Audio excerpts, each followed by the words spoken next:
الحمد لله وكفى وسلام على عباده الذين اصطفى أما بعد فأعوذ بالله من الشيطان الرجيم بسم الله الرحمن الرحيم قد أفلح من زكاها وقد خاب من دساها وقال رسول الله صلى الله عليه وسلم اللهم زكها أنت خير مزكيها ومولاها أو كما قال رسول الله صلى الله عليه وسلم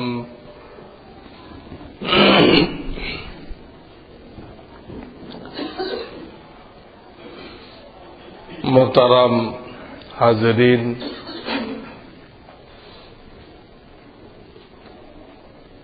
একটা বিশেষ অধ্যায়ের উপরে আলোচনা চলতেছিল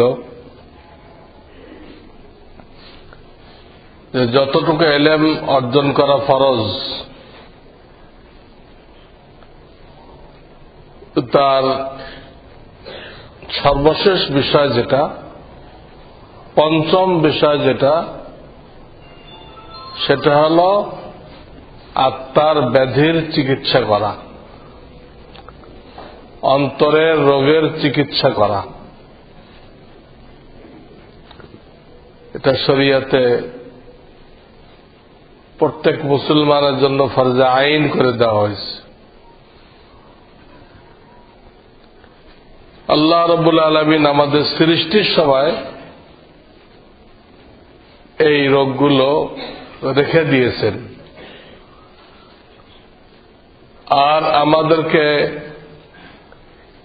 আল্লাহ ওয়ালাদের সোহবতে যে চিকিৎসা নেওয়ার দায়িত্ব দিয়েছেন, এর নাম পরীক্ষা। আমাদেরকে যেসব উপাদান দিয়ে বানানো হয়েছে ওর থেকেই এই অন্তরের রোগগুলোর উৎপত্তি। মানুষকে যে বানানো হয়েছে, প্রথমে জমিন থেকে মাটি নেওয়া হয়েছে, সেই মাটিকে পানির সাথে মিলায় খামিরা তৈরি করা হয়েছে। খামিরা আটার সাথে পানি মিলায় যখন খামিরা তৈরি করে, যার দ্বারা রুটি তৈরি হয়, এরকম খামিরা তৈরি হয়েছে। এরপরে সেই খামিরাকে বাতাসের মাধ্যমে শুকানো হয়েছে।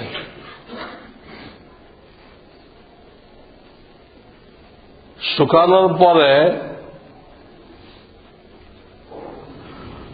ওই স্ট্রাকচারটাকে, মানুষের বডিরটাকে ইট যেরকম আগুনের মধ্যে পোড়ায়, ইট, মাটির হাড়ি পাতিল, এইরকম পোড়ানো হয়েছে। সূরা আর-রহমান আছে সলসালিন কাল ফাখার। ফাখার কাকে বলে? এই হাড়ি পাতিল, এটা ভেঙে গেলে যে পিস পিস হয়, এরকম আঙ্গুল দিয়ে টাচ করলে একটা আওয়াজ হয়। আমরা চারা বলি। তো এরকম চারার মতো হয়ে গেছে। তো দেখা যাচ্ছে আমাদের ভিতরে আমাদের প্রথম পিতা যিনি হযরত আদম আলাইহিস সালাম,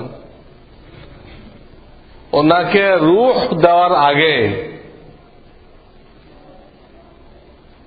ওনার যে বডি তৈরি করা হলো, এখানে 4টা জিনিসের মিশ্রণ আছে। মাটি, 2 নম্বরে পানি,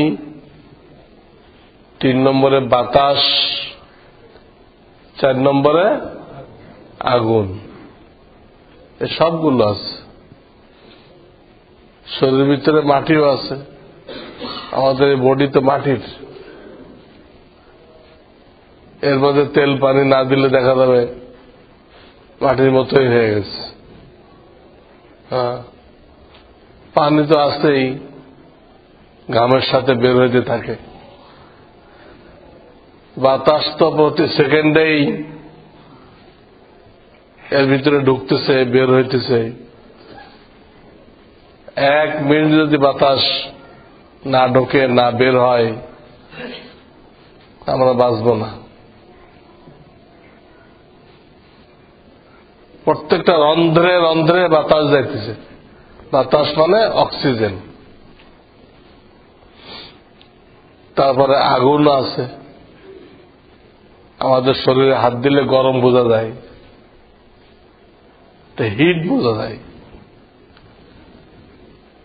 কোন কারণে হিটটা বেড়ে গেলে বলা হয় লোকটা জ্বর আসছে, অথচ হিট কিন্তু সবসময় আছে। সবসময় জ্বর বলা হয় না, নির্দিষ্ট পরিমাণ থেকে বেড়ে গেলে এটা জ্বর। তো বোঝা গেল আগুন আছে। আগুন যে আছে এটা আল্লাহ রসুল সাল্লাল্লাহু আলাইহি ওয়াসাল্লাম অন্যভাবেও বলেছেন যে তোমাদের ভিতরে যে আগুন আছে, আল্লাহ রসুল বলেছেন, এর প্রমাণ হল একটা মানুষ যখন রাগান্বিত হয় তখন ওই আগুনটা তার সারা শরীরে ছড়ায় পড়ে এবং তার চেহারা আগুনের মতো লাল বর্ণ হয়ে যায়, চক্ষু লাল হয়ে যায়। নবীজি সাল্লাল্লাহু আলাইহি ওয়াসাল্লাম বলেছেন ওটা ওই আগুনের তাসির।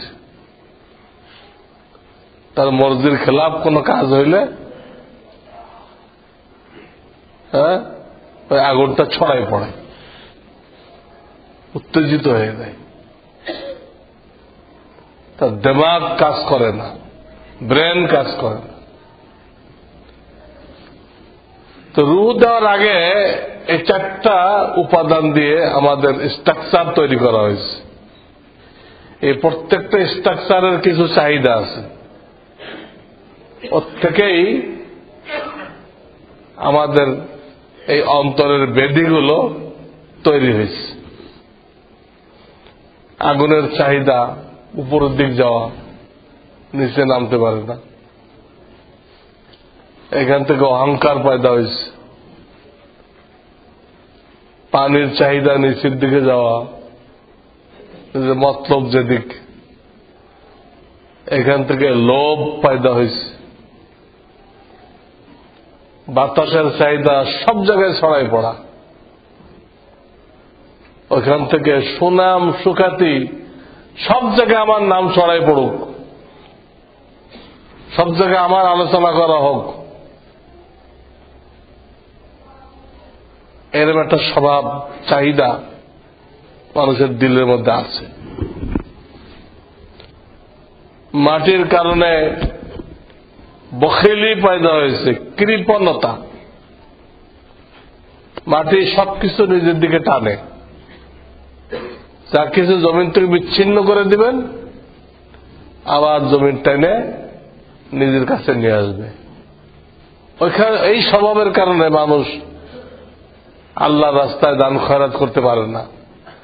একটা মালকে তার থেকে বিচ্ছিন্ন করতে পারে না, হ্যাঁ, তার বডি আবার টেনে নিজের দিকে নিয়ে আসে, দিতে চায় না। তো বোঝা গেল যে আমাদের সৃষ্টির মধ্যে এটা দেখেন। এই জন্য আল্লাহ শব্দ এই فَأَلْهَمَهَا فُجُورَهَا وَتَقْوَاهَا فَأَلْهَمَهَا فُجُورَهَا, তার জন্ম লগ্নেই তার ভিতরে এই গুনাহের, এই রোগের মাদ্দা, মূল জিনিস রেখে দেওয়া হয়েছে। রেখে আমাদেরকে বলা হয়েছে যে তোমার তো থাকবে, থাকাটা কোনো দোষণীয় না, তবে যত গোনা হয় সমস্ত গোনা এই অন্তরের ব্যাধির থেকেই হয়। বাহ্যিক যত গোনা মানুষ করতেছে, মিথ্যা কথা, গীবত, শিকায়ত, খুন খারাপি, চুরি ডাকাতি, জিনা, ব্যভিচার, সমস্ত গোনার জড় অন্তরের 10টা রোগ। প্রত্যেকটা গোনার শিকড় এই 10টার কোন একটা। এই 10টা রোগের চিকিৎসা যদি না করা হয় তো সে জাহিরি গোনা থেকে বাঁচতে পারবে না।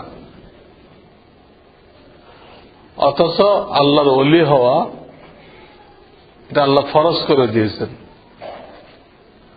আল্লাহর সাধারণ ওলি হওয়া এটা প্রত্যেক মুসলমানের উপরে ফরজ করে দিয়েছেন।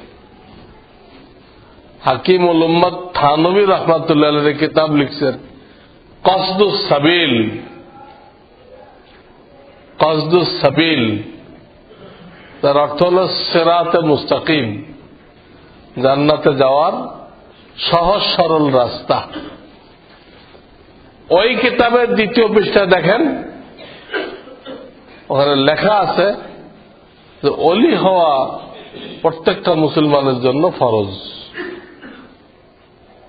সাধারণ ওলি।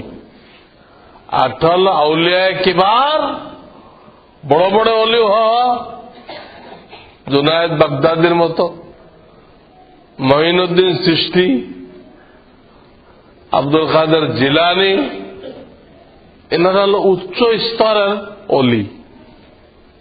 এটাকে ফরজ করা হয়নি,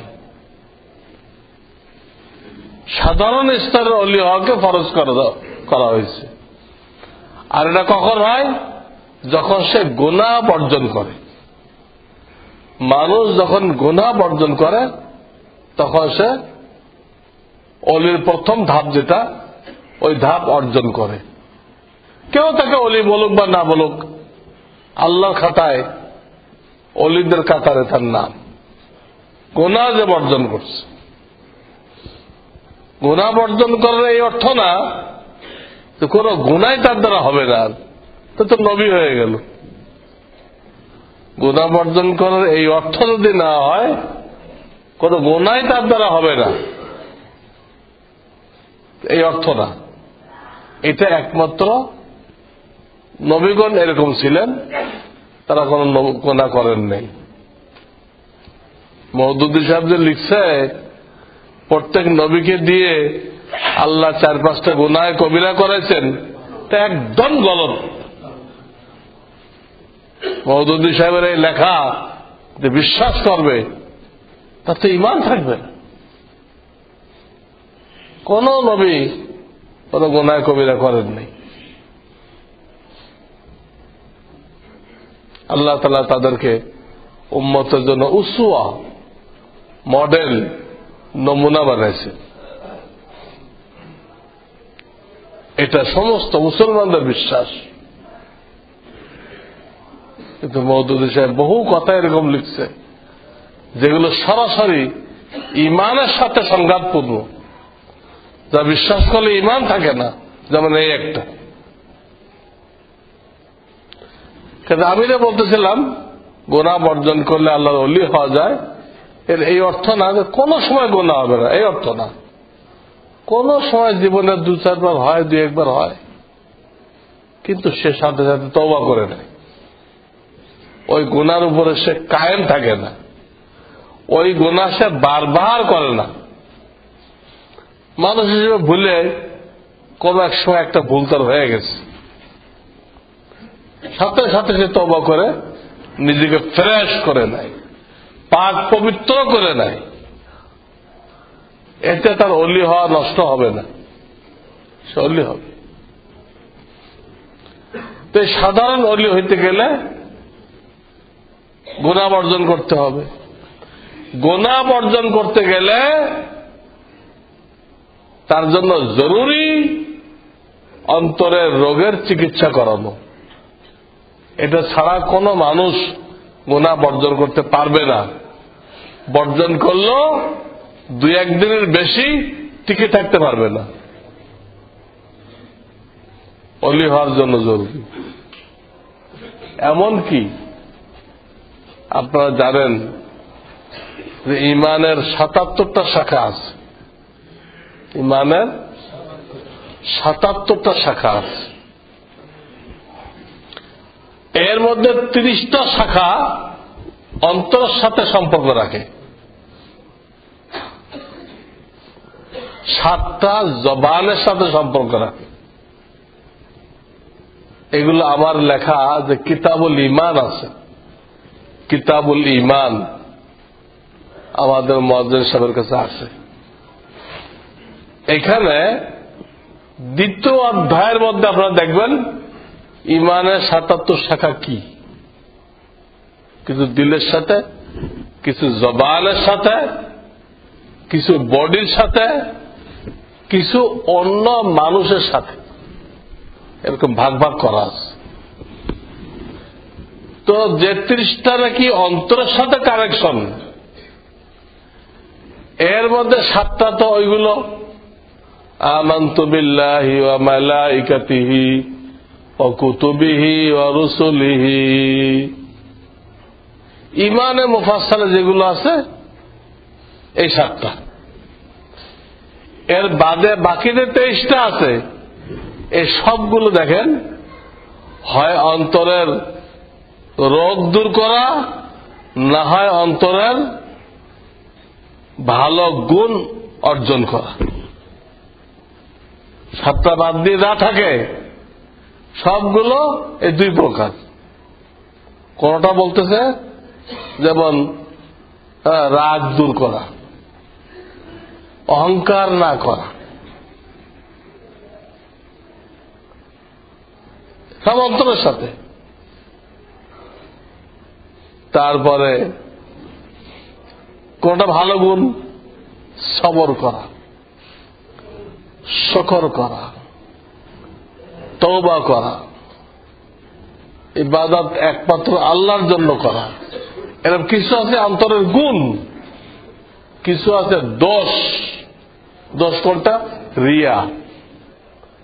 রিয়া অর্থাৎ মানুষকে দেখানোর জন্য ইবাদত করা, নিজেই মানুষের কাছে বলে বেড়ানো, একে বলে রিয়া।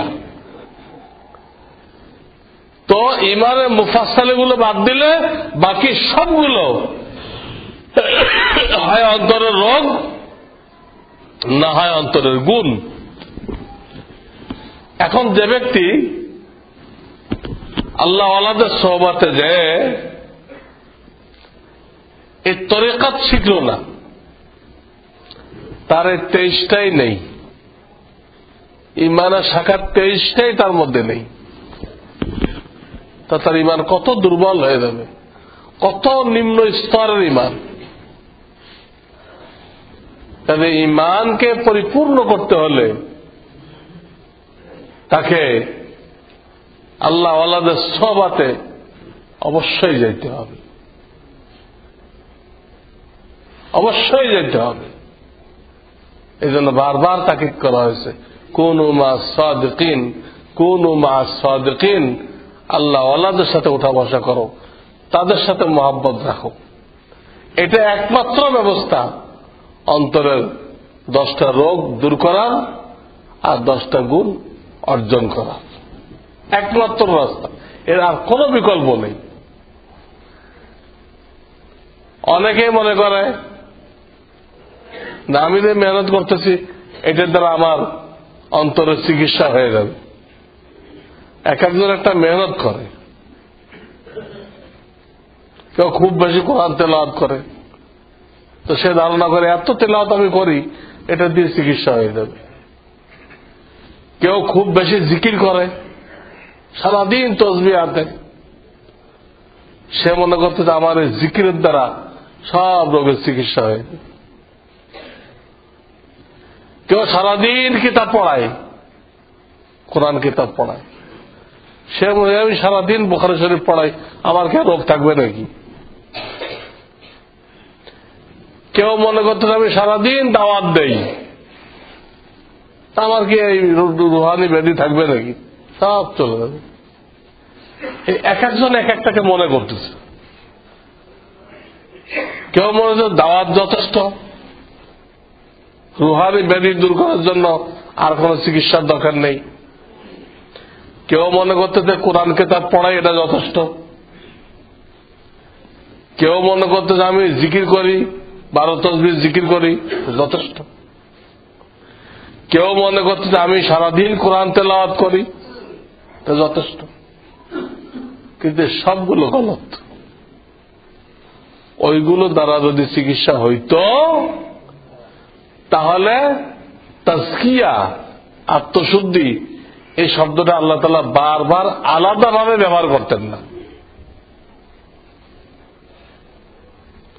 এটাকে আলাদা করে বলার কোন প্রয়োজন ছিল না। তেলাওয়াত দ্বারা হয়ে যায়, বাস তেলাওয়াত করলে এটা হয়ে যেত।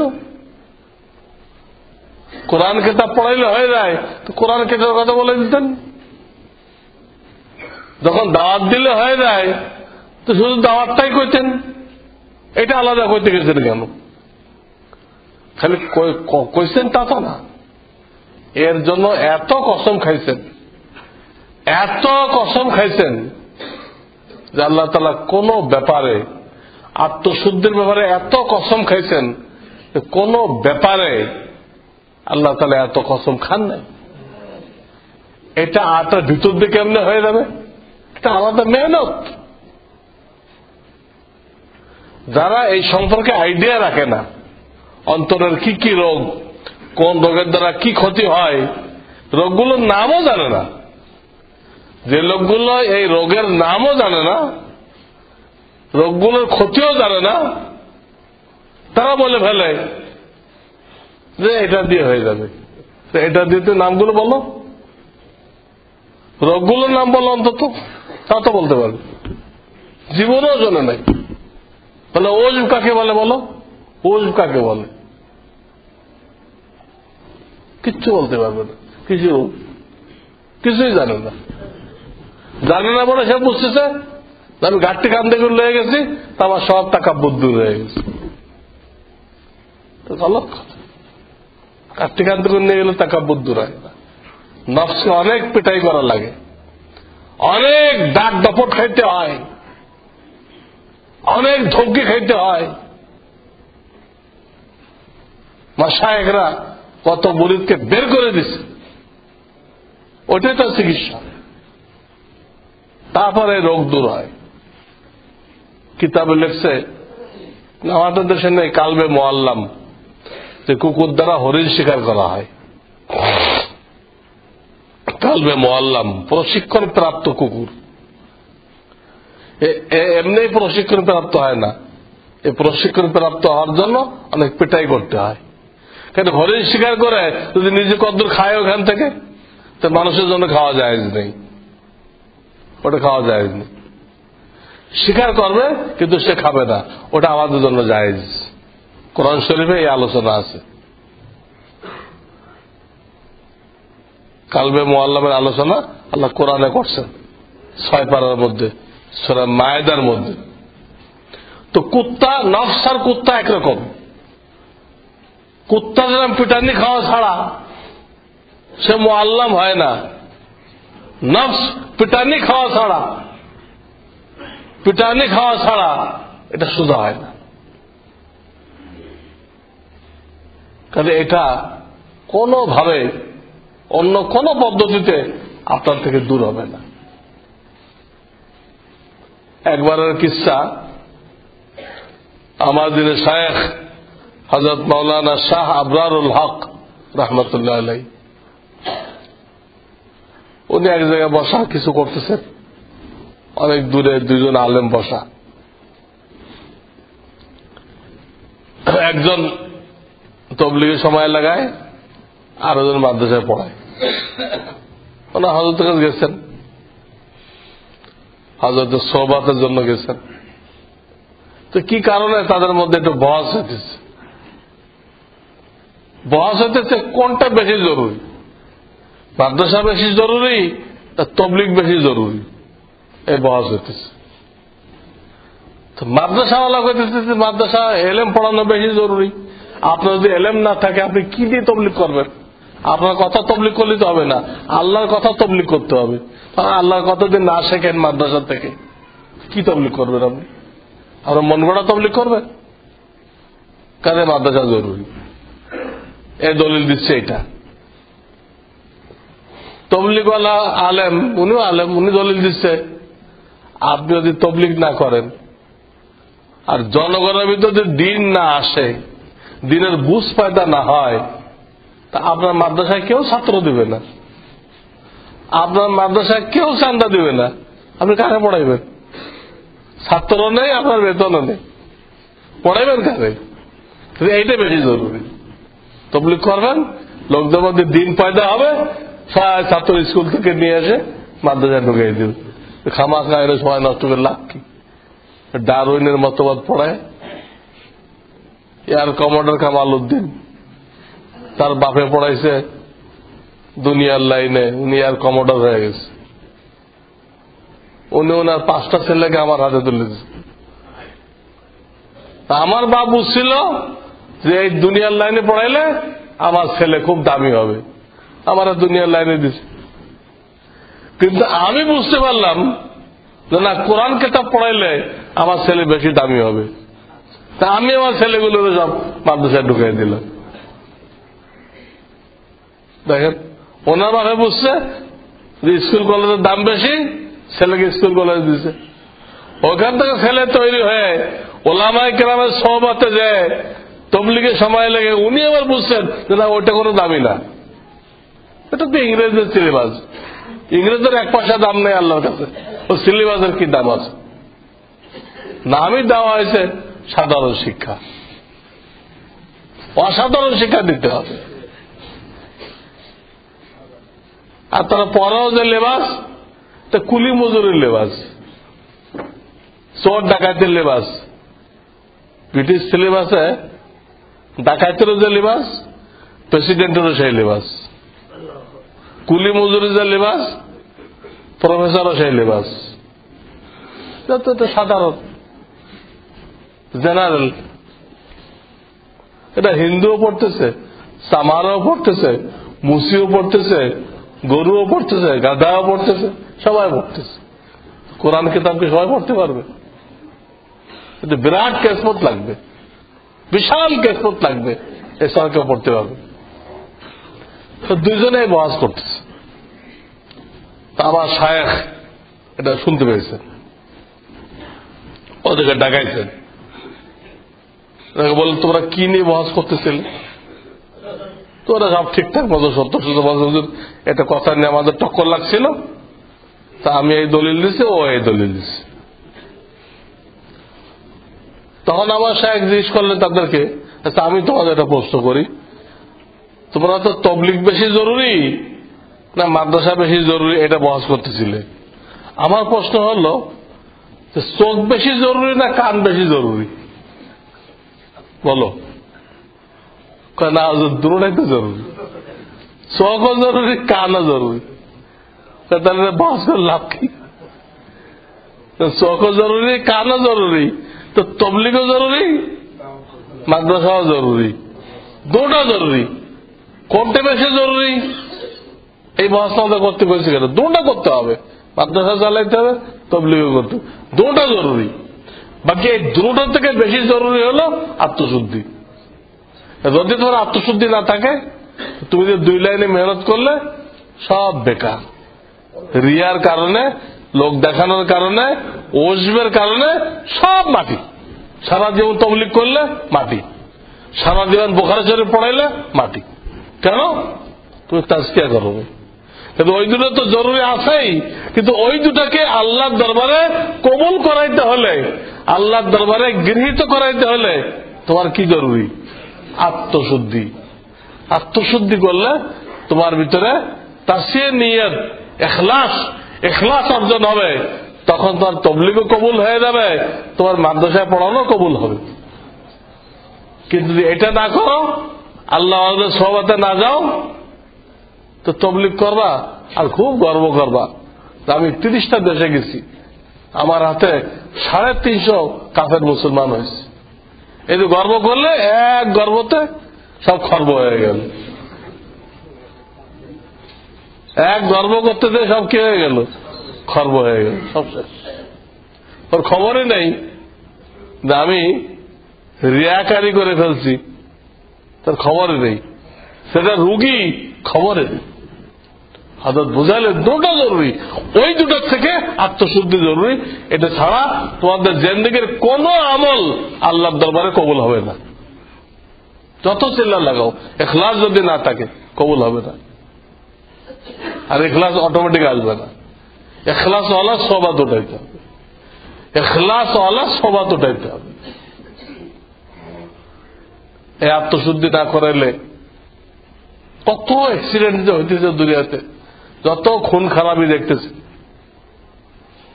বাড়ি নিয়ে মারামারি, জমিন নিয়ে মারামারি, মার্কেট নিয়ে মারামারি, যত মামলা মোকদ্দমা হইতেছে, সব গোড়া কোথায়? এই অন্তরের রোগ। অন্তরের রোগ। তাদের ভিতরে লোভ আছে, লোভ আছে।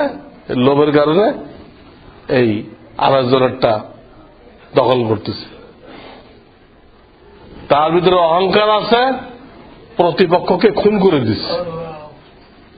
তো ও থাকলে আমি পাস করতে পারবো না, ওরে খুন করে দাও। এর গোড়া কোথায়? অহংকার। পদমর্যাদা চায় সে। প্রত্যেকটা গুণার পিছনে এটা আছে। এই গুণার কারণে বিবিকে 3 তালাক দিয়ে দিচ্ছে।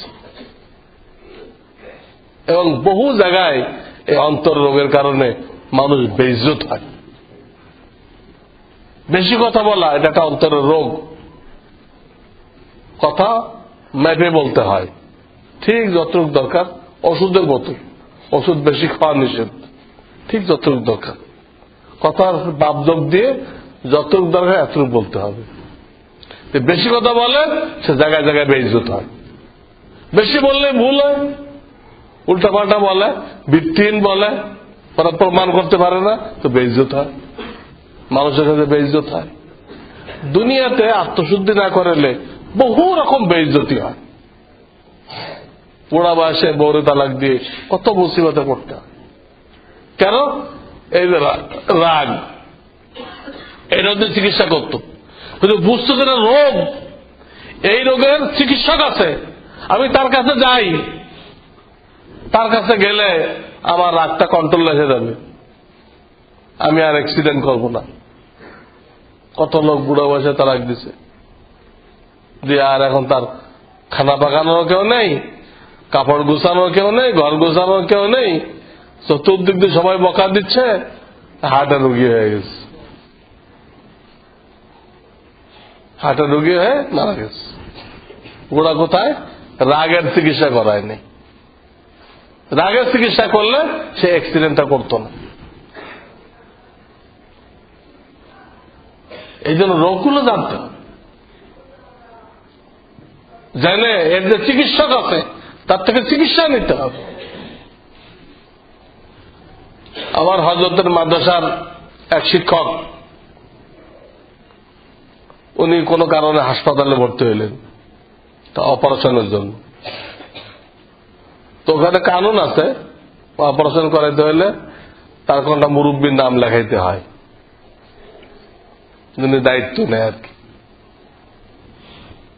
তো ওনার বাড়ি তো অনেক দূরে, ইন্ডিয়া তো অনেক বড় দেশ, ওর সাধারণত বাংলাদেশ কিছুই না। তো খ্রিস্টানরা পুরোটা নিছিল মুসলমানদের থেকে। খ্রিস্টানরা যখন দখল করে তো মুসলমানদের থেকেই নিছিল, কিন্তু যখন ফেরত দেয় তো ফেরতটা মুসলমানদেরকে দেয় নাই। মুসলমানদেরকে দুই কিনারা দিয়ে অল্প কিছু ফেরত দিছে, আর সব তাদের দোস্ত হিন্দুদেরকে ফেরত দিছে। নিচে একজনের কাছে, দিছে আর একজনকে। শয়তান যা করে আর কি, শয়তানের কাজ।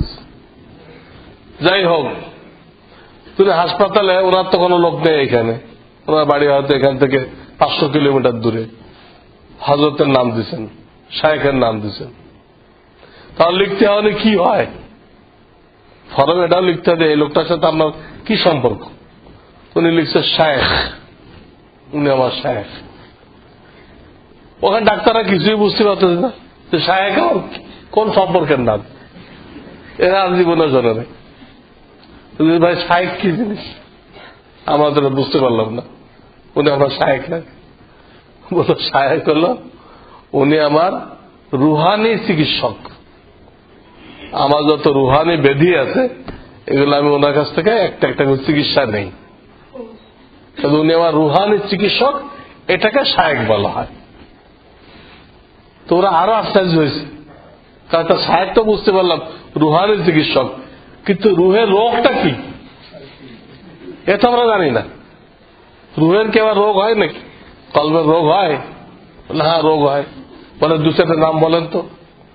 তুমি হাসাদ, হিংসা আর কি, হ্যাঁ, লোভ লালসা, অহংকার, এটা কয়েকটা নাম করেছে। এইগুলো হলো রুহের ব্যাধি। কয়েক চিকিৎসা কিরকম, আমরা শায়েখ কি চিকিৎসা দেয়? বললা হাসাদ, কারোর উন্নতি দেখলে আপনার গায়ে আগুন লেগে যায়, আপনার দিল জ্বলতে থাকে, তো কি চিকিৎসা দিবে? আর আমার শায়েখের চিকিৎসা দিছে, যার প্রতি হাসাদ লাগে, আমার হিংসা লাগে, ওকে আমার বলছে আগে আগে সালাম দিবা, তাকে আগে আগে সালাম দিবা, একটা কাজ দিছে। 2 নম্বর, কোন মজলিসে বসলে ওর যে ভালো গুণ আছে এই ভালো গুণের প্রশংসা করতে বলেছে। 3 নম্বর, আমি যদি কোনো সময় সফরে যাই তো ওর জন্য কিছু হাদিয়া, যাই হোক অল্প অল্প হাদিয়া নিয়ে আসতে কইছেন ওর জন্য, যার জন্য হিংসা লাগে। আর 4 নম্বরে বলছেন যে প্রত্যেক নামাজে পরে আল্লাহ যাতে ওর নিয়ামতকে আরো বাড়াই দেয় এর জন্য আমাকে দোয়া করতে কইছে। তা আমি এগুলো করছি, করলে ওর সাথে আমার আর হিংসা তো নেই, মহব্বত পয়দা হয়ে গেছে, সে আমার দোস্ত হয়ে গেছে এখন। তো ডাক্তাররা হতভম্ব হয়ে গেছে যে এইরকম রুহানি ব্যাধি থাকে, আবার তার আলাদা ডাক্তার আছে, আবার তারা আজিব আজিব চিকিৎসাও দেয়, দিলে ওই রোগ দূর হয়ে যায়। ওই ডাক্তাররা কিছু হিন্দু ছিল, কিছু মুসলমান ছিল, আশ্চর্য হয়ে গেছে। তো এই জিনিসটা আমাদের বুঝতে হবে। বুঝে যদি আমরা চিকিৎসা নেই আমরা ফ্রেশ মানুষ হয়ে যাব। মানুষ যাকে বলে, সত্যিকার মানুষ যাকে বলে ওই মানুষ হইতে পারবো, এমনকি আমাদের স্থান ফেরেশতার উপরে চলে যাবে। আল্লাহ তাআলা আমাদেরকে অন্তরের ব্যাধিগুলো বুঝে তার চিকিৎসা করানোর তৌফিক দান করেন।